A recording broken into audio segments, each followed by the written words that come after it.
जी नाज़रीन, इस टाइम हम मौजूद हैं प्रोफ़ेसर हॉस्पिटल में और हमारे साथ हैं डॉक्टर शाज़िया शाहीन, जो एक स्पेशलिस्ट हैं, गायनेकोलॉजिस्ट हैं, अलाइड हॉस्पिटल की इंचार्ज हैं गायनी की।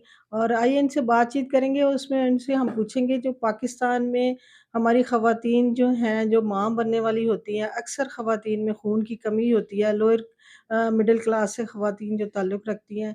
तो और उनके बारे में भी बातचीत करेंगे और आम जो ख़वातीन हैं, जो प्रेगनेंसी के जो मसाइल हैं, उनसे भी मुतल्लिक़ आपसे आपको इनके बारे में बताएँगे कि ये क्या बताती हैं। जी, अस्सलाम वालेकुम मैम। वालेकुम अस्सलाम। बस मुझे बताएँ। बस आप आपने तो बहुत अच्छा टॉपिक नसीन सेलेक्ट किया है कि आप छोड़ दें। हम आप हमारे मुल्क में जो ख़वातीन हैं, जो हमल करना चाह रही हैं या जो हमल जिनको हो चुका है, उनको जो मसले मसाइल चलते हैं, उनसे उनको कैसे अपने आप को रोकें और उसका क्या हल तलाश करें, अपनी ही थोड़े से इनकम के अंदर या ये कि जो हर इंसान अपने लिए कर सकता है। तो आपको तो पता ही है कि हम पाकिस्तान जो है वो एक थर्ड वर्ल्ड कंट्री है या तीसरी दुनिया का जिसको मुल्क कहा जाता है, जहाँ पे सोर्सेज़ ही कुछ नहीं है और आबादी बहुत ज़्यादा है। लेकिन लोगों के कमाने के जो एक घर में कमाने वाला है वो सिर्फ़ एक ही बंदा है और 7-8 8-8 लोग खाने वाले हैं। लेकिन हम इन चीज़ों को बेहतर कर सकते हैं अगर हम थोड़ी बहुत मनसूबाबंदी कर लें। ये नहीं है कि दवाइयाँ खा के आप मनसूबाबंदी करें। अच्छा, अब हम इसके ऊपर मैं थोड़े से बताती हूँ कि तरीके कि अगर आपको जैसे हमल हो गया है जिन औरतों को और वो उनमें क्या-क्या मसले हो सकते हैं और कौन-सी औरतों को अपने ऊपर पूरी तवज्जो फ़ौरन देनी चाहिए। अब हम कहते हैं कि कौन-सी बीमारियाँ या कौन-से मरीज़ या कौन-सी ख़वातीन हैं जिनको अगर जब हमल हो जाता है तो उनको बहुत ज़्यादा तवज्जो देने की ज़रूरत होती है। वैसे तो हर माँ बनने वाली लड़की को या जो माँ बन रही हो उसको अपने पे तवज्जो देनी चाहिए, ख़ास तौर पे अपनी खुराक पे। हमें अब इतना महँगाई के ज़माने में और हम इतनी महँगी दवाइयाँ अफ़ोर्ड नहीं कर सकते और अगर हम अपने ही घर की जो चीज़ें हैं उनको अगर सही तरीके से खा लें और उनके साथ हम अपनी सेहत को ठीक रख सकते हैं।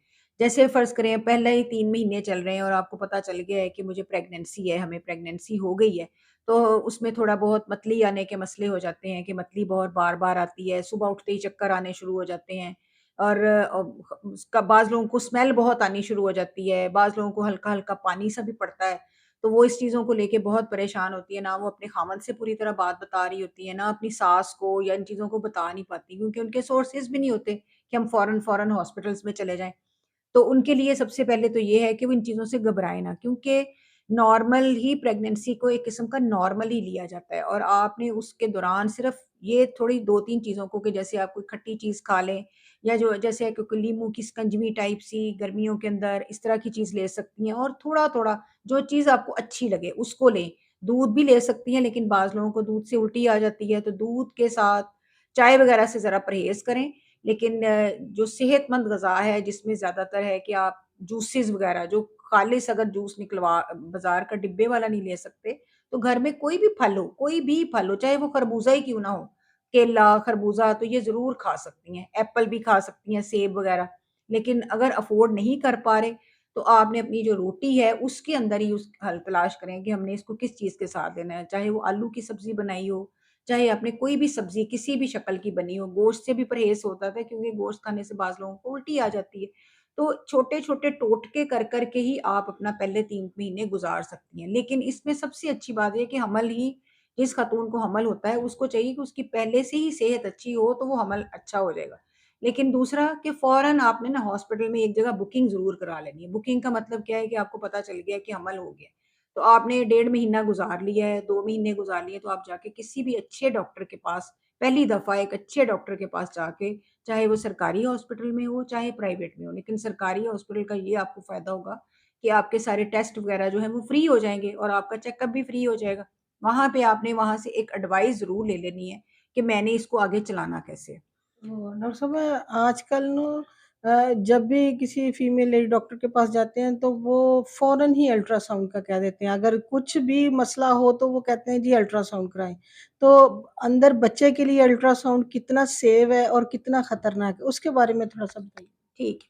हम जो ये अल्ट्रासाउंड करवाते हैं, अल्ट्रासाउंड का मकसद सिर्फ़ और सिर्फ़ एक ये होता है कि जैसे बाज़ दफ़ा औरतों को अपनी तारीख़ ही नहीं याद होती कि उन्हें हमल हुआ कब था। तो एक तो वो होता है कि हमें वो पता चल जाता है कि इसका कितने हफ़्ते का या कितने महीने का हमल है। दूसरा ये होता है कि कन्फर्मेशन हो जाती है कि ये जो प्रेगनेंसी हुई हुई है, ये अलाइव है, ये ज़िंदा है, इस और कितने इसके डेट कितनी होगी हुई है ना, कितने महीनों का। इस दफ़ा जो पहले 3 महीनों में अल्ट्रासाउंड करवाते हैं और वो उसका कोई नुकसान नहीं है। पहले ज़माने में तो एक्स-रेज़ होते थे। तो एक्स-रेज़ में हम ये तो पता कर लेते थे कि प्रेगनेंसी है या नहीं है। लेकिन हमें उससे कोई डेट का नहीं अंदाज़ा होता था ना कि कितने हफ्ते का और ये हो गया हुआ है। तो अब तो इतनी एडवांसमेंट हो चुकी है और इस अल्ट्रासाउंड की शुआओं का बच्चे के ऊपर और माँ के ऊपर बिल्कुल भी कोई नुकसान नहीं होता। लेकिन एक अल्ट्रासाउंड ज़रूर होना चाहिए पहले 3 महीनों के अंदर, जिससे हम उसका डेट को कन्फर्म कर सकें कि वाक़ई प्रेगनेंसी है तो कितने देर की है। और 3 माह के बाद अगर और कोई उस वैसे तो जो कहा जाता है कि पूरे 9 महीने के हमल में सिर्फ़ 3 अल्ट्रासाउंड होने चाहिए, जो जिस मरीज़ को कोई रिस्क नहीं है। रिस्क यानी उसको कोई ब्लड प्रेशर नहीं है, उसको कोई शुगर नहीं है, उसके जुड़वाँ बच्चे कभी नहीं हुए, उनके यहाँ पहले किसी बच्चे की कोई डेथ नहीं हुई। और इसके अलावा जैसे हमारे मुल्क में अभी खुराक की कमी की वजह से एनीमिया वगैरह के मरीज़ हैं, जिनको किसी पहले हमल के अंदर कभी खून पड़ गया था और अभी इस दफ़ा के हमल में या चांस है कि कहीं बार-बार उसको दर्दें ना लग जाएँ, बार-बार पानी की शिकायत ना हो। तो इस तरह के मरीज़ों में हम ओवरऑल सिर्फ़ 3 अल्ट्रासाउंड रिक्वायर्ड होते हैं। एक होता है कि पहले 3 महीनों में कराएँ, फिर अगले एक छठे 5वें और छठे महीने पे करवाना होता है कि देखने के लिए कि बच्चे के अंदर कोई नुक्स तो नहीं है, और एक आखिर में जाके अल्ट्रासाउंड होता है 8वें 9वें महीने के ऊपर, कि जिसमें हमें ये पता चल जाता है कि बच्चा बिल्कुल ठीक है और उसकी सेहत वगैरह ठीक है। बाकी अगर किसी को ब्लड प्रेशर है, शुगर है या कभी खून पड़ गया है प्रेगनेंसी के दौरान या पानी बार-बार पड़ रहा है, तो फिर हम उसके हिसाब से उसको अल्ट्रासाउंड एडवाइस करते हैं कि उसने कब-कब कराने हैं, कि बच्चे की ग्रोथ सही हो रही है कि नहीं हो रही। डॉक्टर साहब एक ये भी बताइए कि बड़ा ही एक पूरे पाकिस्तान में एक मसला है कि ख़वातीन जो पूरे 9 मंथ डॉक्टर्स कहती रहती हैं कि नॉर्मल बेबी है नॉर्मल, फिर अचानक ही घरवालों को बता दिया जाता है कि ऑपरेशन होना है। तो ये ऑपरेशन का रुझान जो है डॉक्टर्स की तरफ से है कि माएँ इतनी कमज़ोर हैं कि वो अपनी जो है ना वो नॉर्मल डिलीवरी नहीं कर पाती, तो उसमें भी थोड़ा-सा लोगों को बताइए? अच्छा, ये इतना अच्छा सवाल किया है नसरीन ने कि इन्होंने कि क्योंकि हम जैसे बाहर के मुल्कों में देखते हैं, तो बाहर के मुल्क ना सिज़ेरियन को बहुत ज़्यादा उसके खिलाफ हैं। 100 औरतों में से सिर्फ़ 14 औरतों का वो सिज़ेरियन कहते हैं कि आपने 14% इसकी शरह रखनी है, लेकिन हमारे मुल्क में इसलिए बढ़ गया हुआ है, एक तो लोगों में अवेयरनेस नहीं है और दूसरा डॉक्टर्स का ट्रेंड और थोड़ा-सा पेशेंट में ना अपने जो मरीज़ हैं, उनमें बर्दाश्त नहीं है, उनमें सब्र वाला नहीं है। वो कहते हैं कि बस अभी और इसी वक़्त, थोड़ी-सी दर्दें भी ले लेंगे ना तो वो परेशान हो जाती हैं कि पता नहीं कुछ होने लगा है। तो हमारी जो सबसे बड़ी बात है कि हम डॉक्टर जब पेशेंट को देख रहे होते हैं पूरे 9 महीने के दौरान, उसमें हमें पेशेंट की काउंसलिंग बार-बार करते जाना चाहिए कि ये नॉर्मल होने का चांस क्यों ज़्यादा है या हमने क्यों इसको ज़हन में बिठा के रखे, रूटीन के अपने काम करती रहे। पहले जैसे हम अपनी माँओं के ज़माने को देखते हैं तो उस वक़्त नॉर्मल डिलीवरी का ज़्यादा चांस होता था। सिज़ेरियन तो होते ही नहीं होते थे, बहुत कम होते थे। तो वो इसलिए था कि एक तो वो रूटीन के कामों में लगी रहती थी। वो लोग ज़्यादा प्रेगनेंसी को इस तरह नहीं समझते थे कि बहुत बड़ी चीज़ होगी। अब जो हमारी माएँ हैं, वो एक तो यंग हैं, ऊपर से ना एनीमिक हैं, उनमें खुराक की बहुत कमी है। वो थक बहुत जल्दी जाती हैं, थोड़ा-सा काम करती हैं तो थक जाती हैं और वो थकावट असल में उनको खुराक की कमी से ही हो रही होती है, जो कि दवाइयों वगैरह से नहीं पूरी हो सकती। आप चाहे जितनी मर्ज़ी उनको गोलियाँ दे दें, लेकिन जो खुराक के ज़रिए उनको मिलनी होती है चीज़ें, जैसे रोटी खा के बंदा एकदम अपने आप को तंदुरुस्त समझने लग पड़ता है। जैसे रोज़ा खोलते हैं हम तो तब हम अपने आप को बड़ा तंदुरुस्त समझने लग पड़ते हैं। तो जब उन्होंने खाना-पीना ही नहीं है तो उसकी उनके अंदर एनर्जी नहीं आनी, हर चीज़ के लिए तो एनर्जी चाहिए। फिर जब उनको लेबर पेन्स लगती हैं या कुछ, तो उस दौरान उनकी जो एग्ज़ॉस्ट हो जाती हैं कि बस अब बहुत हो गया, अब इससे ज़्यादा नहीं। तो वो थोड़ा-सा पेशेंट टुवर्ड्स भी ध्यान 50% कह लें पेशेंट का है और 50% ही डॉक्टर का। क्योंकि लेबर को मॉनिटर करना एक डॉक्टर के लिए बहुत मतलब सब्र वाला काम होता है।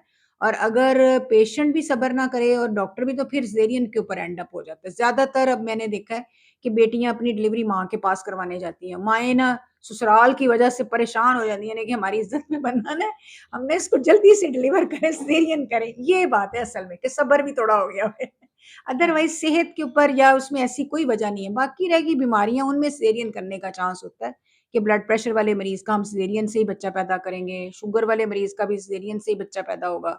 जिनको खून पड़ गया उनका भी सिज़ेरियन से ही बच्चा पैदा होगा, लेकिन जिसको कोई मसला नहीं है उसमें ज़्यादा चांस है कि वो नॉर्मल ही हो जाएगा। जी, ये थी डॉक्टर शाज़िया जिन्होंने तफ़सील से माँ के और बच्चे की सेहत के बारे में बताया, ऑपरेशंस के बारे में बताया, अल्ट्रासाउंड्स के बारे में बताया। उम्मीद है आपको ये इंटरव्यू पसंद आएगा। इस के साथ ही नसरीन बुखारी को एतबार न्यूज़ से इजाज़त दीजिए। बहुत-बहुत शुक्रिया। Thank you.